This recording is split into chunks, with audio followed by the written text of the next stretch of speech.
Assalamualaikum warahmatullahi wabarakatuh. Perkenalkan, nama saya India Nadila, NIM 120103-21044, Prodi Manajemen Pendidikan Islam. Video ini saya buat untuk memenuhi tugas mata kuliah Manajemen Kearsipan dengan dosen pengampu Nunuh Manun MPD dengan judul Mengelola Arsip dengan Sistem Tanggal. Sistem tanggal. Umumnya penyimpanan arsip sistem tanggal adalah sistem penyimpanan dan penemuan kembali arsip yang disusun berdasarkan tahun, bulan, dan tanggal arsip yang dibuat. Sistem ini merupakan sistem yang sederhana dan mudah, tetapi sistem ini seringkali menggunakan alat bantu lain, kartu indeks, untuk menemukan arsip yang dicari. Hal ini dikarenakan orang sangat sulit untuk mengingat tanggal kapan surat tersebut dibuat. Bahkan jika arsip yang dicari sudah terjadi beberapa tahun yang lalu. Peralatan sistem tanggal. Yang pertama, filing kabinet. Dalam hal ini, filing kabinet disesuaikan dengan daftar klasifikasi yang sudah dibuat. Pada umumnya, satu laci filing kabinet dapat menyimpan arsip untuk 1 tahun. Akan tetapi, bisa saja satu laci untuk menyimpan arsip 2-3 bulan jika arsip yang disimpan dalam jumlah yang banyak. Yang kedua, guide. Umumnya jika satu laci memuat arsip 1 tahun, satu laci memerlukan guide sebanyak 12. Dalam 1 tahun ada 12 bulan. Akan tetapi, jika satu laci memuat 2-3 bulan, diperlukan guide sebanyak bulan tersebut. Yang ketiga, hanging folder. Umumnya, jumlah hanging folder yang dibutuhkan adalah sebanyak jumlah dari dalam 1 tahun. Akan tetapi, jika laci hanya untuk 2-3 bulan, diperlukan hanging folder sebanyak jumlah hari dari 2-3 bulan tersebut. Yang keempat, kartu indeks. Umumnya kartu indeks diperlukan sebanyak jumlah dari jenis arsip yang disimpan. Langkah-langkah menyimpan arsip sistem tanggal. Yang pertama, memeriksa surat atau berkas.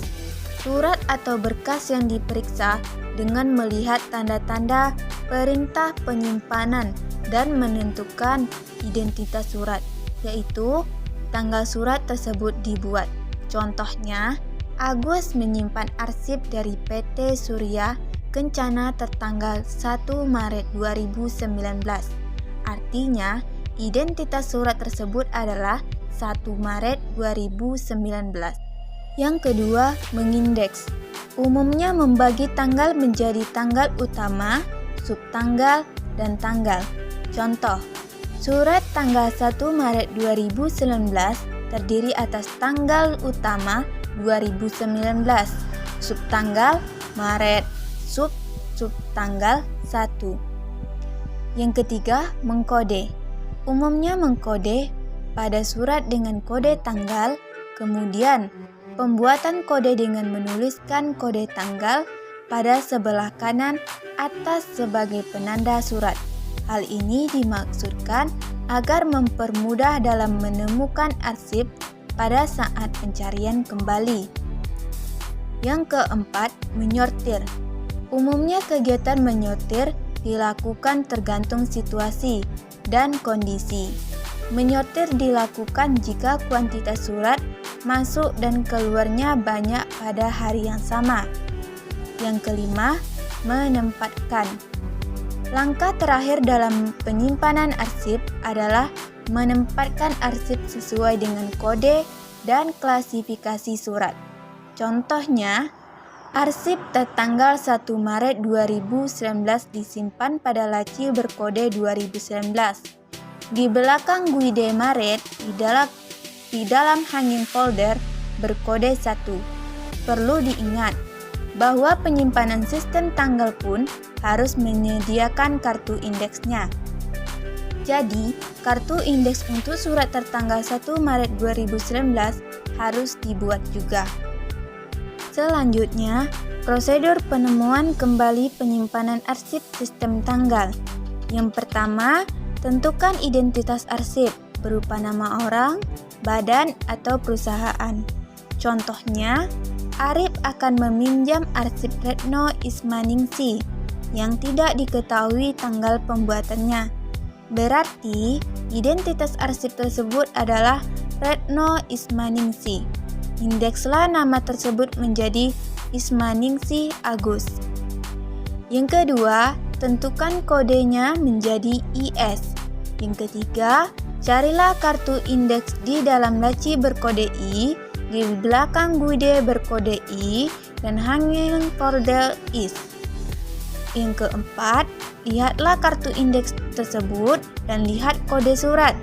Contohnya, untuk kasus di atas, setelah dilihat ternyata arsip tersebut mempunyai kode surat 5 Februari 2012. Yang kelima, ambillah arsip yang dimaksud tadi pada laci berkode 2012 di belakang guide Februari dalam hanging folder 5. Yang keenam, jika arsip tersebut benar, ambillah dari folder dan ganti dengan lembar pinjam arsip, lembar 1. Yang ketujuh, berikan kepada peminjam berikut lembar pinjam arsip, lembar 2. Yang ketiga, simpan lembar pinjaman arsip tersebut, lembar 3, pada ticker file. Kelebihan dan kekurangan arsip dengan sistem tanggal.